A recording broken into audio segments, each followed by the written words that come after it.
સાથીઓ, એક સમય એવો કે વડોદરા નાનું મોટું કામ ચાલ્યા કરે.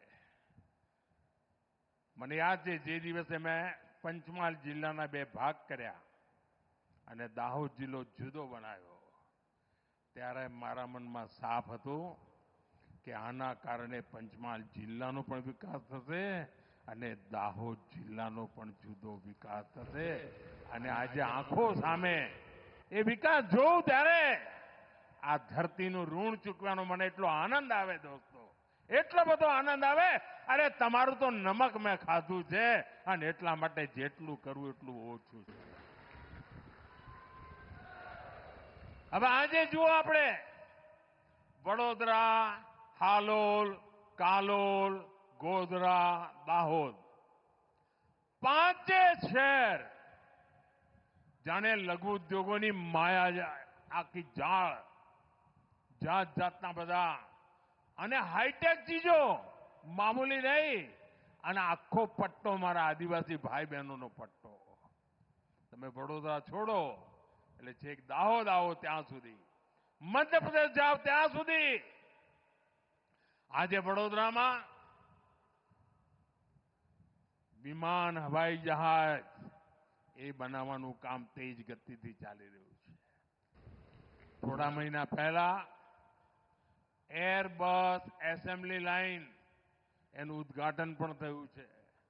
વડોદરામાં જ દેશની પહેલી ગતિશક્તિ યુનિવર્સિટી બની છે અને આપણે ત્યાં સાવલીમાં રેલ કાર બનાવવાની બહુ જ મોટી ફેક્ટરી, વિદેશના પૈસા લાગેલા છે અને આજે દુનિયામાં એનો પરચમ લહેરાઈ રહ્યો છે.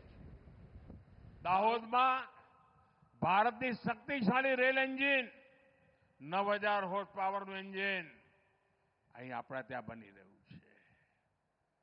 ગોધરા, કાલોલ, હાલોલ અનેક ઉદ્યોગો, અનેક મેન્યુફેક્ચરિંગ યુનિટ, આ લઘુ ઉદ્યોગો ખરેખર ઔદ્યોગિક વિકાસની સૌથી મોટી શક્તિ બનીને ઉભરી રહ્યા છે. ગુજરાત ચારે તરફ વિકાસની હરણફાળ ભરી રહ્યું છે. અને સાથીઓ, હું એ દિવસ જોઈ રહ્યો છું જ્યારે ગુજરાત સાયકલથી લઈને, ચાહે મોટરસાયકલ હોય કે રેલવેના એન્જિન હોય કે પછી હવાઈ જહાજ હોય, આ ગુજરાતના જવાનિયાઓ બનાવશે અને ગુજરાતની ધરતી પર બનાવશે. આવો હાઈટેક એન્જિનિયરિંગ મેન્યુફેક્ચરિંગ કોરિડોર દુનિયામાં પણ બહુ ઓછા જોવા મળે એવું આખું વડોદરાથી દાહોદ સુધી, હાલોલ, કાલોલ, ગોધરા, દાહોદ એક સરસ નેટવર્ક બની રહ્યું છે.